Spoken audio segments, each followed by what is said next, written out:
Hello guys, പുതിയ വീഡിയോയിലേക്ക് ഏവർക്കും സ്വാഗതം. മേഘാലയ ഹണിമൂൺ മർഡർ കേസ്, അതിനെക്കുറിച്ച് കേട്ടിട്ടുണ്ടായിരിക്കും എന്ന് വിചാരിക്കുന്നു. 2-3 ദിവസങ്ങളായിട്ട് വാർത്താ ചാനലുകളിൽ മിന്നി മറിഞ്ഞുകൊണ്ടിരിക്കുന്ന ഒരു ന്യൂസായിരുന്നു ഇത് രാഷ്ട്രീയപരമായിട്ടും അതേപോലെ തന്നെ സാമൂഹികപരമായിട്ടൊക്കെ ഒരുപാട് ചർച്ച ചെയ്യപ്പെട്ടിട്ടുള്ള ഒരു വിഷയം തന്നെയാണ്. അപ്പോൾ അതിലെ കുറച്ച് കാര്യങ്ങൾ നമുക്ക് നോക്കാം. ഈ വാർത്ത, ഈ ഒരു കൊലപാതകത്തെക്കുറിച്ച് അത്ര അറിവില്ലാത്ത ആളുകൾക്ക് വേണ്ടിയിട്ട് അതിൻ്റെ ഒരു ബേസിക് ആയിട്ടുള്ള ഒരു കാര്യം പറയുകയാണ്. ഇൻഡോറിൽ ഉള്ള ഒരു കപ്പിൾ, ഒരു ഭാര്യയും ഭർത്താവും, അവരെ കല്യാണം കഴിഞ്ഞിട്ട് അധികം ആയിട്ടില്ല. മെയ് 12, 13, 10 അങ്ങനെ എന്തോണ് അവരെ കല്യാണം കഴിഞ്ഞത്. അവർ ഹണിമൂണിന് പോവുകയാണ് മേഘാലയക്ക് മേഘാലയയിലേക്ക് അവർ പോവുകയാണ്. അവിടെ ഹണിമൂണിന് പോയ സമയത്ത് അതിലെ ഈ 2 പേരെയും കാണാണ്ടേ പോവാണ്. അപ്പോൾ എന്താ വെച്ചാൽ അവിടുത്തെ പോലീസും ടൂറിസ്റ്റ് ഗൈഡുകളും എല്ലാവരും കൂടിയിട്ട് ഇത് തപ്പുകയാണ്, ഇവരെ അന്വേഷിക്കുകയാണ്. അപ്പോൾ എത്രയോ അടി ഉയരത്തിൽ മുകളിലേക്ക് പോയിട്ട് നോക്കുന്ന സമയത്ത് അവിടെ ഭർത്താവിൻ്റെ ഡെഡ് ബോഡി കാണുകയാണ്. അതായത് 10 ദിവസങ്ങൾക്ക് ശേഷം ഡെഡ് ബോഡി കിട്ടണമെന്ന് ഓർക്കണം കേട്ടോ. അപ്പോൾ ഹസ്ബൻഡിൻ്റെ ഡെഡ് ബോഡിയുടെ അവസ്ഥ എന്താണെന്ന് വെച്ചിട്ടുണ്ടെങ്കിൽ അത് മുഖമൊക്കെ ആകെ വികൃതമായ രീതിയിൽ ആകെ അളിഞ്ഞ ഒരവസ്ഥയിലായിരുന്നു. ശരീരം അവിടെ ഉണ്ടായിരുന്നു. ഭാര്യ മിസ്സിങ് ആണ്, ഭാര്യനെ കാണാനില്ല. ഭാര്യയുടെ ഒരു വെള്ള നിറത്തിലുള്ള ഒരു ഡ്രസ്സ് അവിടെ ഉണ്ടായിരുന്നു, ഷർട്ട് എന്തോ. അപ്പോൾ ഭാര്യനെ കാണാനില്ല. ആരും തട്ടിക്കൊണ്ടുപോയി, ഭർത്താവിനെ കൊന്നിട്ട് ആരും തട്ടിക്കൊണ്ടുപോയി ഭാര്യനെ എന്നുള്ളൊരവസ്ഥയിലാണ് പലർക്കും അവിടെ. അങ്ങനൊരു അഭ്യൂഹമാണ് അവിടെ ഉണ്ടായിരുന്നത്.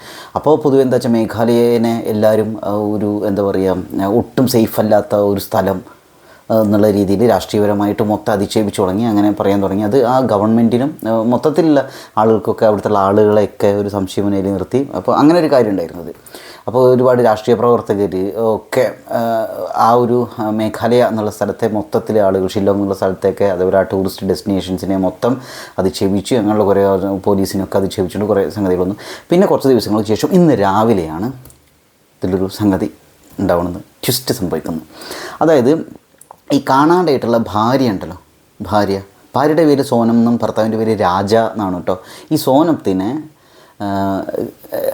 വേറൊരു സ്ഥലത്ത് വെച്ച്, ഉത്തർപ്രദേശിലെ ഒരു സ്ഥലത്ത് വെച്ചിട്ട് കണ്ടുകിട്ടുകയാണ്. അതായത് 37 വേറൊരാളുടെ നമ്പർ വാങ്ങിയിട്ട്, ഒരു കടക്കാരൻ്റെ, അവിടെയുള്ള ഒരു കടക്കാരൻ്റെ നമ്പർ വാങ്ങിയിട്ട് വീട്ടിലേക്ക് വിളിച്ചിട്ടുള്ള സ്ഥലത്തുണ്ടെന്ന് പറയുകയാണ്. അപ്പോൾ അവർ ഭയങ്കര അവശയായിരുന്നു. അപ്പോൾ പോലീസ് പെട്ടെന്ന് അവിടെ വന്നിട്ട്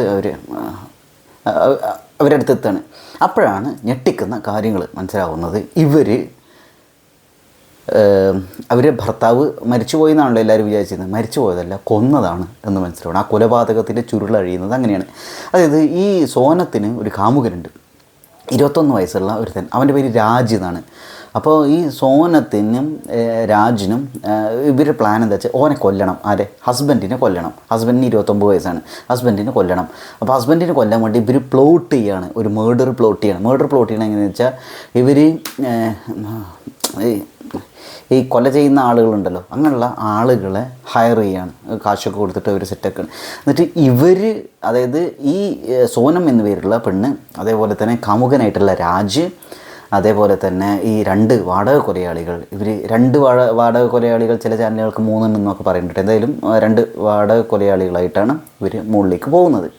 അപ്പോൾ ഗൈഡിന് ഇവർ കൂടെ കൂട്ടിയിട്ടില്ല.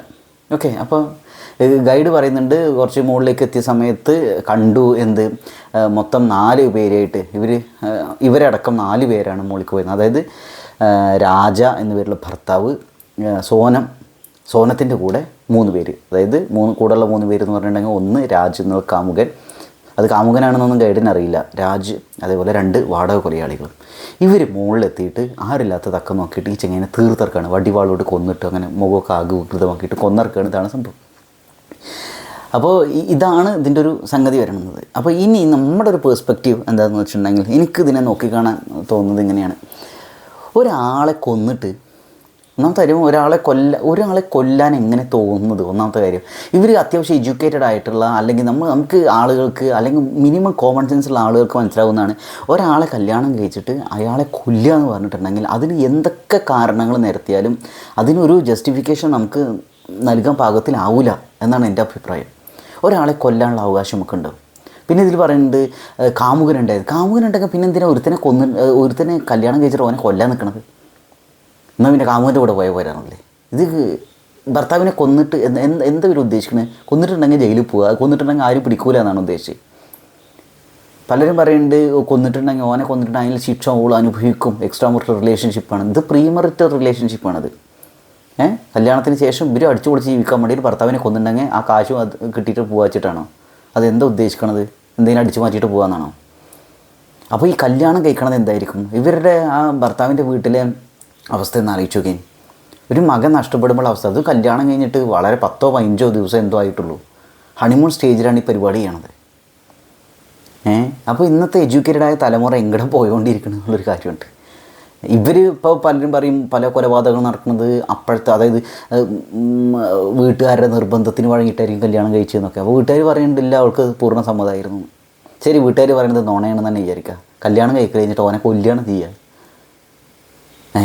എന്താ ഇവിടെ ഉദ്ദേശിക്കുന്നത്?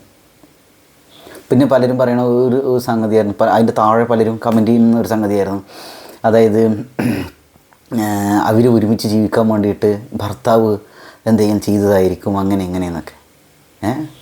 അപ്പോൾ ആൾക്കാർക്ക് അങ്ങനെ പലതും പറയാൻ പറ്റുന്നുണ്ടായിരിക്കും.